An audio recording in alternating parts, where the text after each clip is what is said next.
Hello, everyone, and welcome to the 2 o'clock to 2:30 session of the 2024 Open Simulator Community Conference. In this session, we are pleased to introduce the presentation, the Virtual Education Journal, VEJ, yesterday, today, and tomorrow. Our speakers are the founders of the journal, Roxie, Neiro, and BJ Gearbox. Please check out the website found at conference.opensimulator.org for speaker bios, details of the sessions, and the full schedule of events.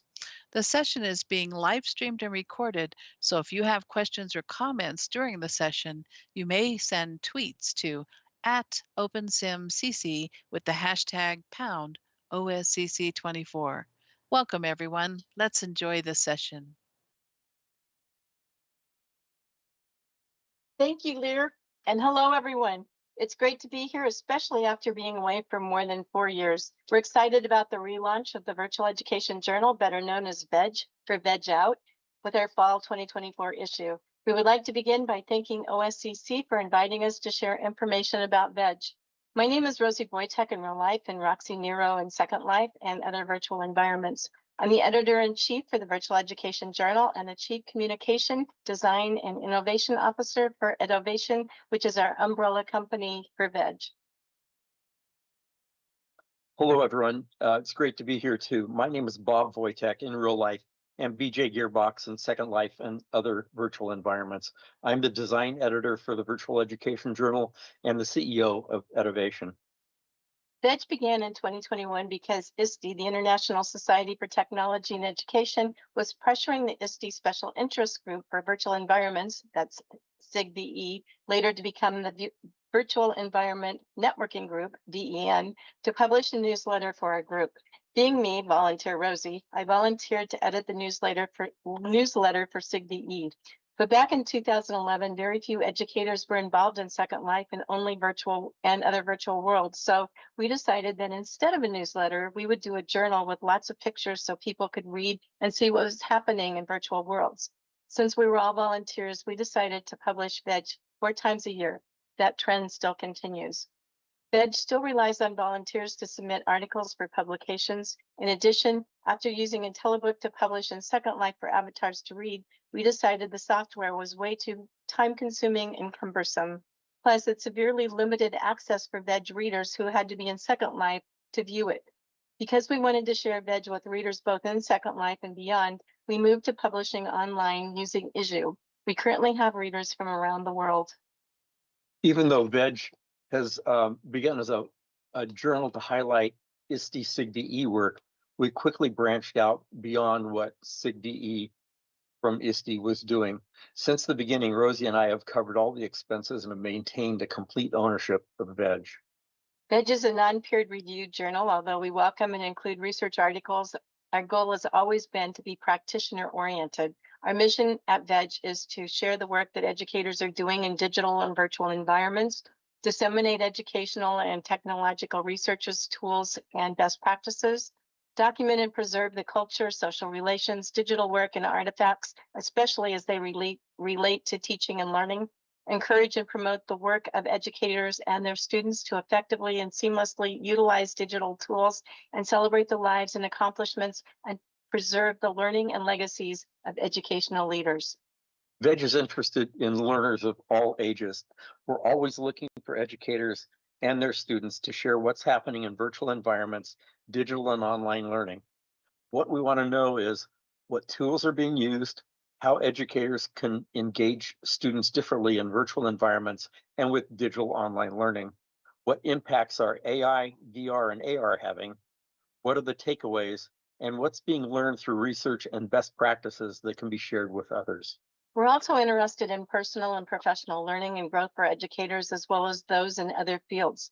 Because we believe in a balanced life, we also want to know what everyone is doing to relax and having fun. The Virtual Educational Journal seeks to document and archive the work that is being done by and for those interested in education in order to share, disseminate, and replicate it around the world and throughout the metaverse. We encourage and publish articles for educators, artists, designers, builders, entertainers, librarians, and authors who are using virtual environments and digital learning to further their craft.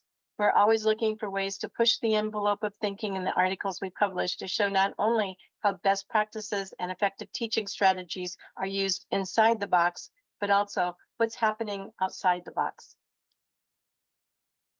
As we talk about VEJ throughout the years of publication, we only have a short time to offer some of our favorite themes, covers, and articles. So in 2020, we published a Best of VEJ series, which includes a lot of our favorite articles, but there's still many more. The VEJ website includes all of our latest updates and information, or you can quickly find our stack of VEJ issues, including the Best of series, at the issue site. If you have any questions or submissions, you can contact Rosie at either of these email addresses. Be sure to put VEJ in the subject line so that we can find it quickly. And visit our headquarters for VEJ at Waterstone in Second Life. Over the years, there have been so many motivating and inspiring articles. First, in our April 2015 issue, we celebrated Gentle Heron, aka Alice Kruger, in real life, who was a recipient of the 2015 Virtual World's Best Practices in Education BWBPE Thinker Award.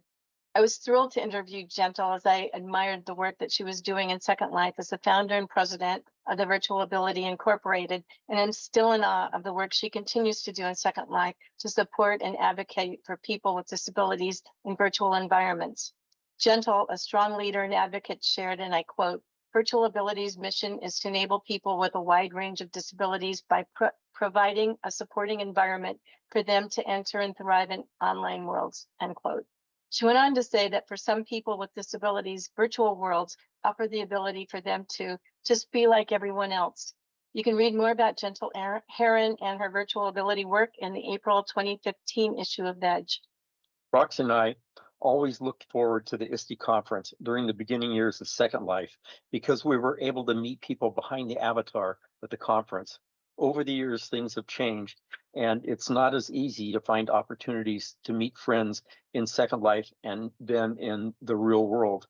Day Miami in Second Life, William Schmachtenberg in real life has written a number of articles for VEJ. We were fortunate when he decided to visit us in Connecticut. Bill and I spent hours exploring an early version of Oculus Rift, and thus the article Oculus Rift in Education was written. A friendship between our avatars and the person behind them was formed. Bill sums it up. It was clearly a case in which meeting in Second Life led to a fun and productive meeting in real life. You can read this article in the summer 2018 issue of VEJ. We chose the next article because it's so important that we find a balance in our lives. This became even more complicated when you are juggling everything you need to know and want to do in your real life with what your avatar self wants to do virtually. During COVID, I spent at least 10 hours a day in front of a computer screen, Zooming between meetings and professional learning activities with administrators in their schools, as well as writing reports, emails, and other forms of communication. The screen time got to be so much that I, Rosie, left poor Roxie in Second Life and went missing in action for almost 4 years. Thus the gap in VEJ. It got so that when I sat down to look at a screen, computer, television, and movie, I just couldn't do it anymore. What I learned from this experience is how important it is to balance your time between work and play. One of my very favorite memories is from the closing social event at the 2012 virtual conference. They all run together. There's nothing more fun than the Beatle tribute concert performed by none other than Lightning Production. This is until a large crowd, the great music, and the sparkling fireworks crashed the sim. It was epic. You can read more about that in the June 2012 issue. In the winter 2016 issue, as well as a special virtual reality publication I created as part of a course for my superintendent certification, I introduced the concept of silicon collar workers. I describe how blue and white collar jobs might be replaced with robots, algorithms, and now what we refer to as AI. At the time, most people worried about robots replacing humans in manufacturing. I cited Amazon's robot competition and Momentum Machines, now creative, that built the first fully automated hamburger robot that can cook, build, and cut fresh toppings and add condiments. Beyond manufacturing, I made a case that any rules-based job might be replaced with an algorithm. Quill, a company that uses algorithms to create corporate reports, among other journalistic endeavors, creates those reports from uploaded company text and data with the ability to synthesize and stylize the voice of the report. Now remember, this was 2016. The Gartner Group at the time claimed that software and robots will replace 1/3 of all workers by 2025. Let's see. In that same issue, winter 2016, there was an article that describes how Uber could potentially replace every taxi in New York City by utilizing 9,000 autonomous Uber cars. A Columbia University study concluded that in such a plan, passengers could wait an average of 36 seconds for a ride at a cost of 50 cents per mile. The final article we want to highlight was the Expedition Central and Walkabout column that Cyrus Hush, aka Matt Poole, wrote for VEJ. He always found so many interesting things to share from his travels in Second Life. Not only was he a dedicated and talented writer, but he was also one of our best friends. We never had the opportunity to meet him in real life, but when the Second Life community learned of Matt's sudden passing, the news spread like quick through the digital channels. Quiet whispers, then shouts of disbelief, and then painful tears rocked our metaverse as never before. Suddenly, we all realized that, as in real life, our avatars were not immortal. To say we were devastated is an understatement. We all miss him greatly, and you can read a tribute to Matt in our summer 2016 issue. We think all of our covers have a special meaning based upon the time and the theme when the issue was published. We want to highlight a few of them. The first issue, May 2011, is special for us simply because it was the first issue. The cover was a picture of the ISTE headquarters with the 4 Sims in Second Life. Roxie and I were just elated with the publication because it was our first publication. Originally, it was only in Second Life. We used IntelliBook, Microsoft Word, and PowerPoint. If you were in Second Life in 2011, you know how challenging it was to do anything and everything, especially creating a publication. The next cover we want to highlight is from the October 2012 issue, When Two Worlds Collide. The concept for this design was the intersection between real life and Second Life experiences. The cover was created from a photo captured at the Brandenburg Gate in Second Life and a photo I took in the real world Brandenburg Gate during a vacation that Rosie and I took to Europe during that summer. For us, the paradigm shift became obvious to both. Our two worlds were colliding, one real and one virtual. Mining the Craft is the cover of the June 2015 issue of VEJ. We had several covers that represent the various gaming communities and relationships and learning that happened while gaming, but we're highlighting this issue because the cover was designed by a 5th grade student with a picture of one of his builds in Minecraft. He and another 5th grade student also wrote an article called Mining the Craft, which became our theme for this issue. We were excited to have student voices for the first time in VEJ and want to encourage students of all ages to write for VEJ. Digital tapestry is the theme for our fall 2024 issue, which is currently hot off the press. We explore how each of us are individual threads, and together, these threads weave the individuality of each of us with the color and complexity of our shared collaborations, experiences, communities to create a beautiful, artistic digital tapestry. Roxie and I really struggled to design a cover for the digital tapestry issue. I had an idea of tapestry created from fiber optic cable with kind of a blue-white light emanating from the ends of the cables that created the tapestry. After multiple online searches for images that might work, I found nothing. So I decided to see what AI could do and help me generate something from my concept as a prompt. The cover was generated using ChatGPT for the primary graphic, and then I used Photoshop tools to create the cover in the correct size. You can learn more about the process of creating the cover and some of the fun we had with AI in my Covering the Cover article in the fall 24 issue. Looking back over the years, there are several life-changing events that impacted educators. The first major event we want to mention occurred before the first issue of VEJ in 2010, when Linden Labs closed the Teen Grid. Educators who had been working with students were devastated, and many left Second Life, some for good, moving on to other private and/or public platforms such as Minecraft and World of Warcraft. By 2012, ISTE decided to downsize their support. The March 2012 issue of VEJ demonstrates through the words of educators just how devastating it all was. The issue is full of fond memories of ISTE Island, including reflections of 6 years of ISTE and Second Life by Jennifer Reagan IV and Scott Merrick's Too Much House, which discusses the plans for a new, smaller ISTE headquarters on Edu Island. In that same March 2012 issue of VEJ, we did a story, Why Are We Here? And shared stories from several readers introducing their real life persona with that of their avatar. The April 2014 VEJ theme introduced the concept of My Avatar and Me. It included interviews introducing 8 educators and their avatars. They shared themselves and their avatars, who they are, what they do, and how they're alike and different. For many of us, it wasn't until the summer of 2016 that our avatars and us grew up. It happened when Matt Poole suddenly passed away. One night in Second Life, a bunch of us were sitting in a hot tub laughing and having a great time, Cyrus included, and the next night he was gone. The news of his death on June 5th, 2016 reverberated across the metaverse.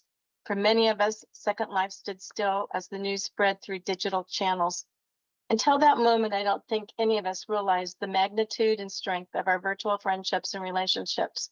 Our avatars felt the pain, the empty void, and the immense loss of our virtual friend. How could someone who we had never met in real life cause our avatar selves to be so heartbroken? Because of the deep loss we all felt while moving through a grieving process, we realized that the paradigm had shifted. All of a sudden, it was no longer my avatar and me, but my avatar is me. And just as in real life, our avatars have feelings too. At the opening OSCC session, Rhiannon read a short list of several dear friends and colleagues we lost during this past year. In the fall 2024 issue, VEJ paid tribute to 2 of them who really rocked our world and left us once again speechless and hopeless. We lost Lorraine Mockford, real life, Lori Von Lester in Second Life, or LV as we all knew her, last spring, just before the 2024 VWBPE conference. LV was actively involved in VWBPE as an executive committee member. She was presented the 2024 VWBPE Thinker Award for her remarkable achievements that left an indelible mark on the education of all of us. You can read more about LV in the fall 2024 issue. This past summer, we lost another close and very special close friend, Olive Tree Lighthouse. Maha Abdelmul name in real life from Cairo, Egypt. Olive Tree was part of so many of our communities, including OSCC, VWEC, VWBPE, and the World of Warcraft.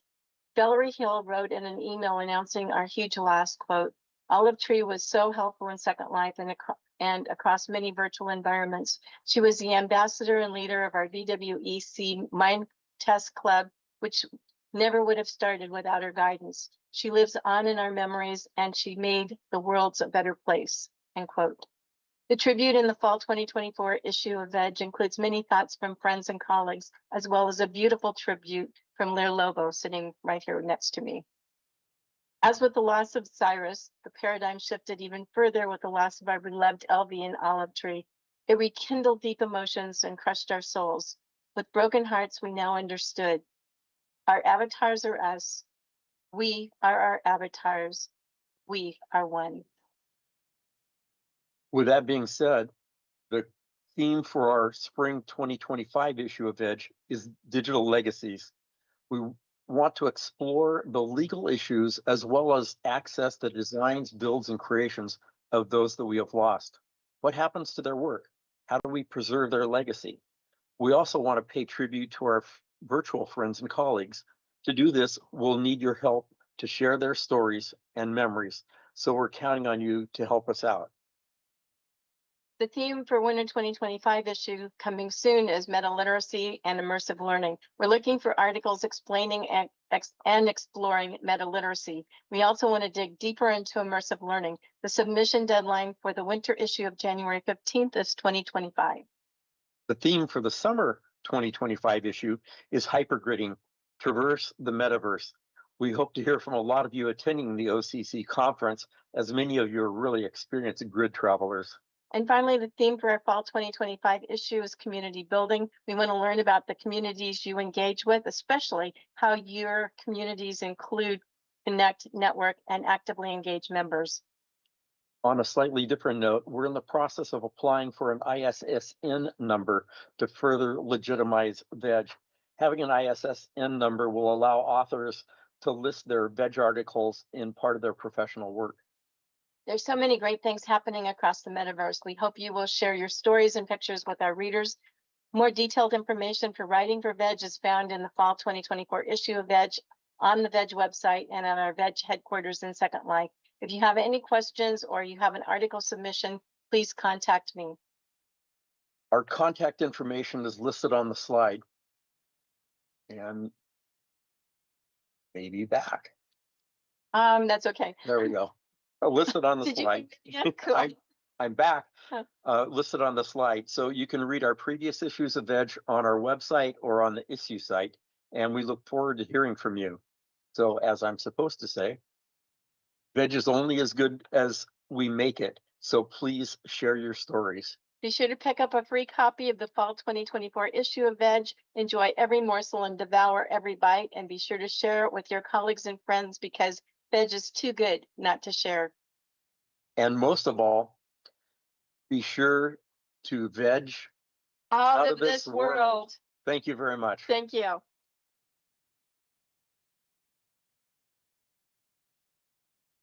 Thank you, Roxie and BJ.